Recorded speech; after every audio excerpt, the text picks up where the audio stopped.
Bismillahirrahmanirrahim. Alhamdulillahilladzi an'ama bi ni'matil iman wal islam wa nusalli wa nusallim ala khairil anam sayyidina wa maulana Muhammadin wa ala alihi wa sahbihi ajmain. Amma ba'du. Alhamdulillah wa syukurillah wa ala kulli nikmatillah, kita dapat diberikan kesempatan untuk meneruskan kembali dalam mengkaji kajian kitab Mu'nisatul Qulub fi Dzikri wa Musyahadati Alamil Ghuyub, karyanya Al-Alamah Syekh Muhammad Idrus Qaimuddin Ibnu Badaruddin Al-Buton. Alhamdulillah, kita sudah sampai pada faslun fima waroda fi kalimati thayyibati wa fadliha. Meneruskan yang kemarin saya bacakan. Bismillahirrahmanirrahim. Wa kadzalika ma'an qalaha inda dukhulil Madinah aman min fitnatiha. Begitu juga dengan ketika seseorang membaca kalimat la ilaha illallah ketika masuk di dalam suatu kampung, suatu kota, suatu daerah atau suatu wilayah, itu dianjurkan untuk membaca la ilaha illallah. Karena apa?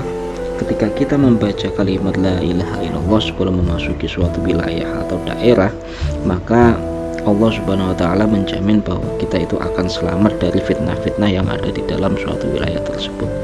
Fitnah-fitnah yang ada di dalam suatu wilayah tersebut. Pendatang baru biasanya itu tidak tahu terhadap problematika apa yang terjadi di suatu daerah atau suatu wilayah. Maka dari itu sebaiknya seorang pendatang itu tawadhu terhadap apa yang menjadi tradisi yang dilakukan oleh orang-orang sekitar.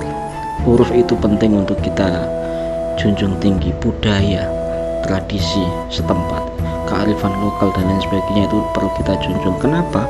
Karena kita itu tidak tahu bagaimana tata cara atau tidak tahu bagaimana cara pendekatan secara kultural yang ada di dalam daerah tersebut. Kita hanya pendatang. Nah, itu maka sebaiknya kita tidak berkata apa-apa atau mengkritik segala sesuatu kebijakan apa yang telah dilakukan orang-orang terdahulu. Barangkali pendekatan ibadah mereka itu lebih nyaman seperti itu. Kalau misalkan kurang, baru kita tambahi, tapi tidak langsung secara serta-merta kita menggurui mereka. Itu adalah adab atau etika. Sunan Kalijogo itu di dalam dakwahnya beliau berdekatan dengan problematika kultural yang ada di masyarakat waktu itu, masyarakat Kejawen. Beliau tidak serta-merta langsung mengkritik sehingga menyakiti hati mereka, tapi mereka pendekatan secara persuasif, yaitu dengan misalkan di dalam larung sesaji atau nyekar dan lain sebagainya, yang dulunya tidak memakai kalimat la ilaha illallah, tidak menyebut asma Allah sama sekali. Maka saking Sunan Kalijogo itu menambahkan ciri-ciri Islam yang termasuk bisa diakulturasikan dengan budaya setempat, yaitu misalkan tahlil. Nah, tahlil dulu tidak ada, tapi Sunan Kalijogo di dalam menempatkan masyarakat antara tradisi dengan agama itu beliau selaras.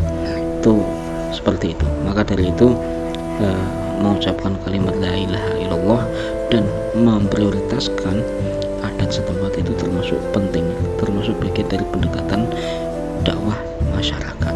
Nah, itu. Bismillahirrahmanirrahim.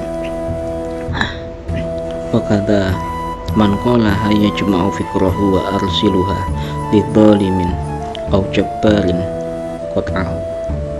Barang siapa yang mengucapkan kalimat la ilaha illallah di dalam suatu rapat atau suatu hal yang dimana kita dituntut untuk memberikan suara, dituntut untuk memberikan suatu pencerahan, dituntut untuk memberikan suatu masukan, dituntut untuk memberikan suatu konsep yang ada di dalam rapat atau musyawarah orang-orang sekitar Anda, sekitar panjenengan.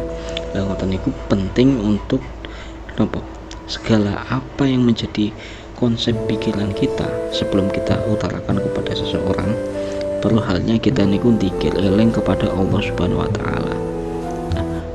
konsep yang kita miliki itu adalah lillahi ta'ala. Pendekatan yang ngoten.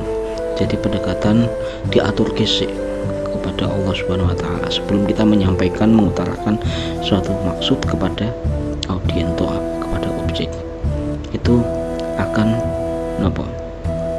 akan mudah supaya kita itu terhindar dari fitnah-fitnah orang-orang yang berkepentingan di dalam musyawarah atau di dalam seminar atau di dalam apa ngoten niku.